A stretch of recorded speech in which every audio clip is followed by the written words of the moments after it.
غسل سے متعلق کچھ احکام پڑھیں گے، چونکہ ہمارے بھی طہارت کا ہی باب چل رہا ہے۔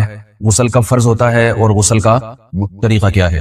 رسول اللہ صلی اللہ علیہ وسلم نے فرمایا ان اللہ لا یستحی من الحق، اللہ تعالیٰ حق بات کو بیان کرنے سے حیا نہیں کرتے۔ تو غسل کے جو مسائل ہیں ان میں بھی بعض دفعہ کچھ ایسی باتیں آتی ہیں جو بظاہر حیا کے خلاف ہیں، لیکن علم کی ایک بات ہے، سیکھنے اور سکھانے میں حیا اگر کریں گے تو پھر ظاہر ہے ساری زندگی جاہل ہی رہے گا انسان۔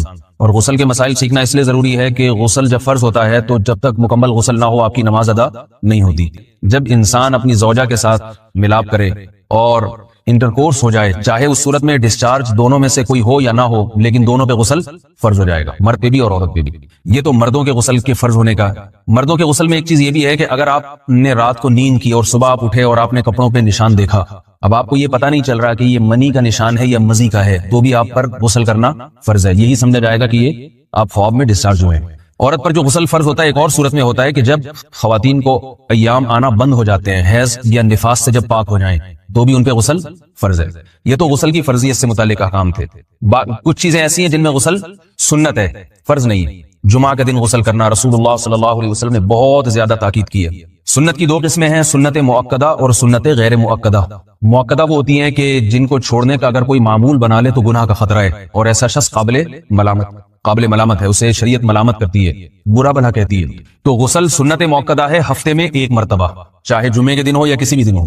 جو مسلمان ہفتے میں ایک دفعہ بھی نہیں نہاتا، وہ کتنا ہی نیٹ کلین ہو، مگر شریعت کی نظر میں وہ قابل ملامت ہے، اسے تانے دینے چاہیے کہ شرم نہیں آتی ہو مسلمان مگر رہتے ہو بھنگیوں اور چماروں کی طرح۔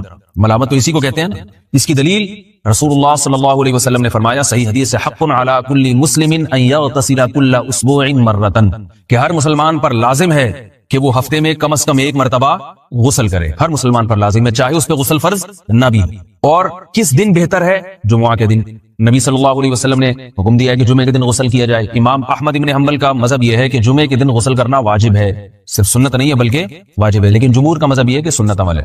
غیر مسلم جب اسلام قبول کرتا ہے تو اس وقت بھی اس کے لیے غسل کرنا سنت ہے۔ جب ہم مردے کو نہلاتے ہیں تو جو مردے کو نہلائے اس کے لیے بھی خود غسل کرنا افضل ہے، سنت عمل ہے۔ عید کے دن غسل کرنا سنت عمل ہے۔ تو یہ وہ تمام مواقع ہیں جن میں غسل کرنا رسول اللہ صلی اللہ علیہ وسلم کی سنت ہے۔ غسل کا طریقہ کیا ہے؟ غسل میں تین چیزیں فرض ہیں، منہ بھر کے کلی کرنا، ناک میں پانی ڈالنا کہ ناک کی جو نرم جگہ ہے یہ اچھی طرح تر ہو جائے، اور پورے جسم پہ ایک مرتبہ پانی بہا دینا کہ جسم میں بال کے برابر جگہ بھی خشک نہ رہے۔ یہ تو ہے فرض، یعنی یہ کام کسی نے کسی بھی طرح سے کر لیا تو غسل ادا ہو جائے گا، چاہے اس کی نیت غسل کی تھی یا نہیں تھی۔ کوئی آدمی چلتا ہوا جا رہا ہے، پھسل کے تالاب میں گر گیا، پورے غوطے کھا کے باہر نکلا، کلی کر لے اور ناک میں پانی ڈال لے تو غسل اس کا ادا ہو جائے گا۔ البتہ چونکہ نیت نہیں تھی لہذا غسل کا ثواب نہیں ملے گا، ثواب نیت کے بغیر نہیں ملتا انسان۔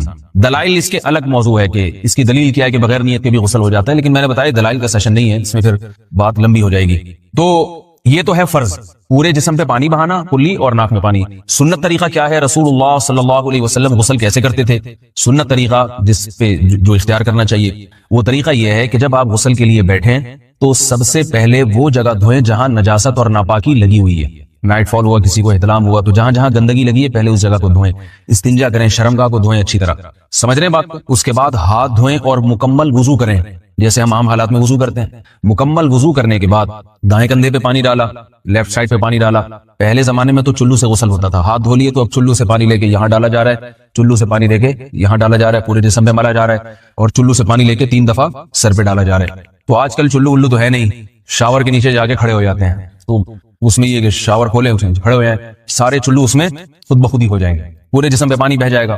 نبی صلی اللہ علیہ وسلم کے دور میں یہ جدید چیزیں نہیں تھیں، شیمپو اور صابن، تو آپ صلی اللہ علیہ وسلم بیری کے پتوں سے غسل کی ترغیب دیا کرتے تھے۔ بیری کے پتوں کو اگر پانی میں پکایا جائے تو پانی میں میل کچیل صاف کرنے کی صلاحیت بہت بڑھ جاتی ہے۔ ہمارے زمانے میں تکلف کی ضرورت نہیں ہے، صابن ملتے ہیں اس سے نہایا کریں، بہرحال کہنے کا مقصد یہ آپ لوگوں سے۔ تو یہ سنت طریقے سے غسل ہو جائے گا آپ کا، سمجھ رہے ہیں بات کو؟ سب سے پہلے استنجا کیا، اس کے بعد وضو کر لیا، اس کے بعد غسل کر لیا۔ اگر کسی نے غسل میں وضو نہیں کیا اور ویسے ہی پورے جسم پہ پانی بہا دیا تو بھی اس کا وضو خود بخود ہو جائے گا، اس غسل سے وہ نماز پڑھ سکتا ہے، کیونکہ بعض لوگ غسل کرنے کے بعد دوبارہ وضو کر رہے ہوتے ہیں، اس کی ضرورت نہیں ہے، کیونکہ جب غسل کرتے ہیں تو وضو والے اعضاء تو خود بخود اس میں دھل جاتے ہیں۔ یہ ہے غسل کا طریقہ۔ وضو کیسے ٹوٹتا ہے؟ جن چیزوں سے غسل فرض ہوتا ہے ان چیزوں سے وضو تو بہرحال ٹوٹتا ہی ہے، اس کے علاوہ بھی وضو ٹوٹتا ہے۔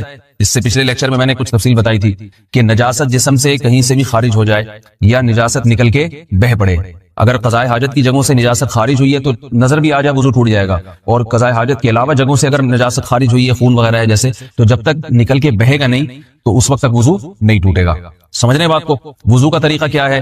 سب سے پہلے دونوں ہاتھوں کو دھویا جائے، 3 دفعہ کلی کی جائے، مسواک کی جائے، 3 دفعہ ناک میں پانی ڈالا جائے، پھر پورے چہرے کو، پیشانی یہ جو ہے جہاں سے پیشانی ہماری شروع ہو رہی ہے اور تھوڑی کے نیچے، تھوڑی جہاں ختم ہو رہی ہے، اور ایک کان کی لو سے دوسرے کان کی لو تک 4 اعضاء ہیں وضو میں دھونا فرض ہیں۔ 1 چہرہ، نمبر 2 بازو، نمبر 3 سر کا مسا، چوتھائی سر، اور نمبر 4 پاؤں کو دھونا۔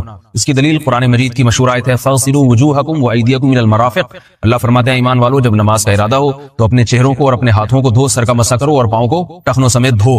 دھونے کا حکم ہے قرآن مجید میں۔ البتہ سر کے بارے میں یہ نہیں آئے پورے سر کا مسا کرو، بلکہ آ رہا ہے وَامْسَحُوا بِرُؤُوسِكُمْ، با کا لفظ ہے، با آتی ہے تبعیض کے لیے کہ سر کے بعض حصے کا مسا۔ اب بعض حصے کا قرآن حدیث میں کہیں تذکرہ نہیں ہے، تو اس میں فقہاء کرام کے اجتہادات ہیں۔ امام شافعی فرماتے ہیں تھوڑا سا بھی ٹچ کر لیا سر کو ہو جائے گا۔ امام ابو حنیفہ فرماتے ہیں نہیں، کم از کم 1/4 کا ہونا ضروری ہے۔ سب کے اپنے اپنے دلائل ہیں، ان دلائل میں میں نہیں جاتا۔ فقہ حنفی کو جو فالو کرنے والے ہیں تو ان کو چاہیے کم از کم 1/4 سر کا مسا، یہ فرض ہونے کے لیے ضروری۔ مگر سنت کیا ہے؟ پورے سر کا مسا۔ نبی صلی اللہ علیہ وسلم دونوں ہاتھوں کو بھگو کے پورے سر کا مسا کرتے تھے ایسے۔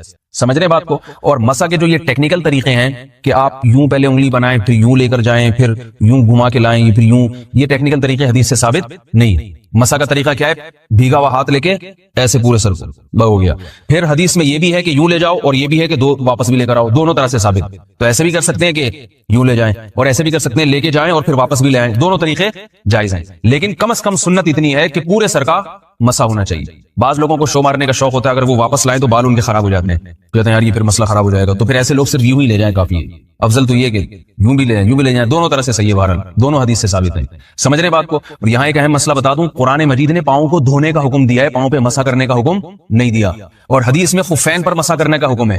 تو قرآن اور حدیث کو فقہاء نے جمع کیا ہے، لہذا وہ موزے جن میں آسانی سے پاؤں دھوئے جا سکتے ہیں ان میں چاروں ائمہ کے نزدیک پاؤں پہ مسا کرنا جائز نہیں۔ سعودی عرب میں جو بعض سلفی حضرات اور یہاں ہمارے ہاں بھی اہل حدیث حضرات نے عام موزوں پر بھی جو مسا کی ایک روایت ڈال دی ہے، اسلاف میں، تابعین، تبع تابعین میں اور چاروں ائمہ کے مذاہب میں اس کا ثبوت نہیں ملتا۔ اگر اسلاف میں کوئی قائل بھی ہے تو ایک شاذ قول، اکا دکا قول ملتا ہے، ورنہ یہ ائمہ اربعہ کے مذہب کے خلاف ہے، اور جو احادیث جو نقل ہوتی ہیں صحیح سند کے ساتھ ان کے بھی خلاف اور قرآن کی آیت کے بھی خلاف ہے۔ اس لیے کسی نے عام ساکس پہ اگر مسا کر لیا، جو عام طور پہ آفس پہن کے جاتے ہیں لوگ، اس میں تو پاؤں، آپ اگر ساکس کو پانی کے نیچے رکھیں پورا پاؤں دھل جائے گا آرام سے، تو وہاں کیا ہو رہا ہے کہ قرآن مجید کے حکم کی مخالفت لازم آ رہی ہے، آپ پاؤں دھو نہیں رہے۔ تو اس لیے ہم یہ سمجھتے ہیں کہ اس صورت میں نماز ادا نہیں ہوگی۔ سعودی عرب میں بعض سلفی حضرات نماز پڑھاتے ہیں، وہ ایسے ہی کرتے ہیں کہ عام ساکس پہ مسا کر کے نماز پڑھا لیتے ہیں۔ تو فتویٰ اسی پر ہے کہ ان کی اگر کسی کو یقین ہے کہ اس نے عام ساکس پہ مسا کر کے نماز پڑھائی ہے تو اس کے پیچھے نماز ادا نہیں ہوگی، کیونکہ قرآن کے مطابق اس کا وضو ہوا ہی نہیں ہے۔ صدیوں تک کوئی بھی اس قول کا قائل نہیں رہا ہے کہ عام ساکس پہ بھی مسا ہو جاتا ہے۔ یہ ابن تیمیہ رحمہ اللہ تعالیٰ 7ویں صدی میں اس کے قائل تھے، اور تابعین میں اکا دکا قول ملتے ہیں اس کے، لیکن شاذ قول ہیں، مرجوح قول ہیں، جن پر امت نے فتویٰ نہیں دیا۔ اور اب سعودی عرب میں بعض سلفی حضرات اس کے قائل ہیں۔